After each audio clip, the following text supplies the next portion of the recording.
Chapter 3. Agira City, Hetzel Prime. 2 hours to impact. Is this real? Minister Eka asked as the chimes rang through his office, consistent, insistent, impossible to ignore. Which, he supposed, was the point. Seems so, Counselor Don answered, tucking a curl of hair behind his ear. The alert originated from a monitoring station at the far edge of the system.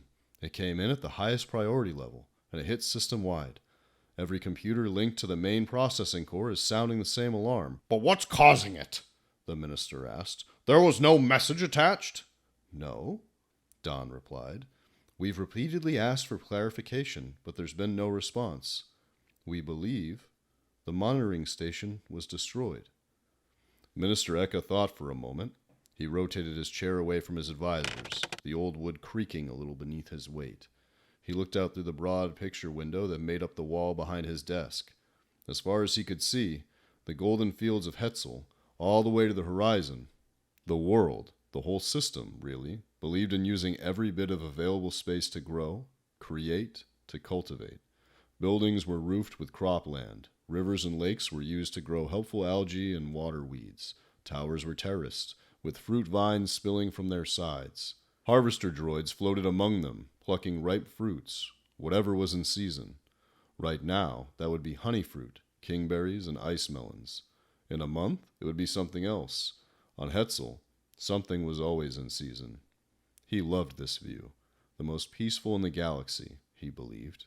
Everything just so productive and correct. Now, with the alarm chimes ringing in his ears, it didn't look like that anymore. Now it all just looked fragile. Something's happening out there, another advisor said, a Deveronian woman named Zaffa. Eka had known her for a long time, and this was the first time he'd ever heard her sound worried. She was staring down at a data screen, frowning. A mining rig out in mid-system just went down, Zaffa said. The satellite network's starting to show holes, too. It's like something's taking out our facilities, one by one.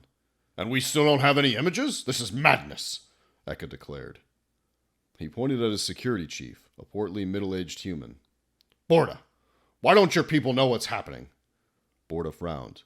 Minister, respectfully, you know why. Your recent cuts have reduced Hetzel's security division to 1/10 of its former size. We're working on it, but we can't bring much to bear. Is it some sort of natural anomaly? It can't be. We're not under attack, are we? At this point, we don't know. What's happening is consistent with some sort of enemy infiltration, but we're not seeing drive signatures, and the locations being hit are pretty random. We do still have some orbital defense platforms out there, and they're all intact. If it's an attack, they should be targeting our ability to strike back, but they're not. The chimes sounded again, and Eka spun his chair and pointed at Counselor Don, who cringed back. Will you turn off that blasted alarm? I can't think. Don pulled himself up, standing a little straighter, and tapped a control on his data screen. The chimes, blessedly, ceased. Another advisor spoke up, a slim young man with red hair and extremely pale skin. Kevin Tarr. The Ministry of Technology had sent him over. Eka didn't have much use for tech that wasn't related to agricultural yields. In his heart, he was still a farmer, but he knew Tarr was supposed to be very smart. Probably wouldn't be long until the boy moved on, found himself a job in some more sophisticated part of the galaxy. It was the way of things in a world like Hetzel. Not everyone stayed. I think I can show you what's going on, Minister, Tarr said. The man had long fingers for a human, and they danced over his datapad. Let me give the datapad to the droid. It can project the information so we can all see. He tapped a few last commands, then unreeled a connection wire from his datapad and plugged it into the access port on the squat, hexagonal comms droid waiting in the corner of the room. It rolled forward, its single green eye lighting up as it moved. From that eye, the machine projected an image on the large white wall in the minister's office reserved for the purpose. Normally, presentations on the vid wall would be concerned with crop yields or pest eradication programs. Now, though, it displayed the entire Hetzel system, all its worlds and stations and satellites and platforms and vessels. and something else. To Minister Eka, it looked like a field overrun with a swarm of all-consuming insects. Hundreds of tiny lights moved through his system at what had to be tremendous speed, all in the same direction, sunward. More particularly, planetward, toward Hetzel Prime and the moons fruited and rooted not so far away, not to mention all those stations, satellites, platforms, vessels, many of which had people on them. "What are they?" he asked. "Unknown," Tar responded. "I got this image by linking together signals from the surviving satellites and monitoring stations, but they're going down quickly, and we're losing sensor capacity as they do. Whatever these anomalies are, they're moving at near light speed, and it's very difficult to track them. And, of course, whenever they hit something, it's not good," General Borda finished for him. "Apocalyptic, I was going to say," Tar said. "I'm tracking a good number on impact paths with the Prime world." "Is there nothing to be done?" Eka said, looking at Borda. Can we shoot them down?" Borda gave him a helpless look. "Once, maybe, we'd have had a chance, at least some. But system defense hasn't been a priority here for a long time." The accusation hung in the air, but Eka did not indulge it. He had made decisions that seemed correct at the time, with the best information he had. They were at peace. Everywhere was at peace. Why waste money that could help people in other ways? In any case, no looking back. It was time for another decision, the best he could make. He did not hesitate. When the crops were burning, you couldn't hesitate. As bad as things might be, the longer you waited, the worse they tended to get. "Give the evacuation order, system-wide. Then send a message to Coruscant. Let them know what's happening. They won't be able to get anyone here in time, but at least they'll know." Counselor Zaffa looked at him, her eyes hooded. "I don't know if we can actually implement that order effectively, Minister," she said. "We don't have enough ships here for planetary evacuations, and if these things are really moving close to light speed, there isn't much time until—" "I understand, Counselor Zaffa," Eka said, his voice steady now. "But even if the order saves just one person, then one person will be saved." Zaffa nodded and tapped her data screen. "It's done," she said. "System-wide evac in progress." The group watched the projection on the wall, fritzes of static lancing through it now. Tar's makeshift network was losing capacity as more satellites met fiery ends, but the message was still clear. It was like a massive gun had been fired at the Hetzel system, and there was nothing they could do to save themselves. "You should probably all try to find yourselves a way off-world," Eka said. "I imagine the starships we do have will be very full quite quickly." No one moved. "What will you do, Minister?" Counselor Dan asked. Eka turned back to his window, looking out at the fields, golden to the horizon. It was all so peaceful. Impossible to believe anything bad could ever happen here. "I think I'll stay," he said. "Broadcast to the people. Maybe try to keep folks calm. Someone has to look over the harvest." Across Hetzel Prime and the broad expanses of its 2 inhabited moons, the message of Minister Eka traveled rapidly, appearing on datapads and holoscreens, broadcast across all communication channels, saying, in essence, "Nowhere is safe. Get as far away as you can." Explanation was limited, which caused speculation. What was happening? Some kind of accident? What disaster could be so huge in scope that an entire system needed to be evacuated? Some people ignored the warning. False alarms had happened before, and sometimes slicers pulled pranks or showed off by breaking into emergency alert computer systems. True, nothing had ever happened on this scale, but really, that made it easier to dismiss the whole thing. After all, the entire system in danger? It just wasn't possible. Those people stayed in their homes, at their workplaces. They turned off their screens and got back to their lives, because it was better than the alternative. And if they glanced to the skies from time to time and saw starships heading up and out, well, they told themselves the people in those ships were fools, easily spooked. Others, elsewhere, froze. They wanted to find safety but had no idea how. Not everyone had access to a way off-world. In fact, most did not. Hetzel was a system of farmers, people who lived close to the land. If they traveled anywhere else in the Republic, it was for a special occasion, a once-in-a-lifetime experience. Now, being told to find a way to space on a moment's notice? How? How could they possibly do such a thing? But some people in Hetzel did have starships, or lived in the cities where space travel was more common. They found their children, gathered their treasures, and raced to the spaceports, hoping they would be the first to arrive, the first to book passage. They, inevitably, were not. They were greeted by crowds, queues, ticket prices spiking to unattainable levels for all but the wealthiest, thanks to unscrupulous opportunists. Tension rose. Fights broke out. And while Hetzel did have a security force to calm these squabbles, these officers also eyed the skies and wondered if they would spend their last moments alive trying to help other people to safety. A noble end, if so, but a desirable one. The security officers were people too, with families of their own. Order began to break down.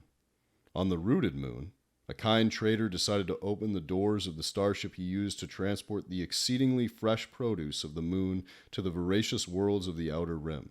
He offered space to all who could possibly fit, and though his pilot told him the vessel was old and the engines were a bit past their prime, the trader did not care. This was a moment for magnanimity and hope, and by the light he would save as many as he could. The ship, holding 582 people, including the trader and his own family, managed to take off from its landing pad once the pilot pushed its engines to maximum.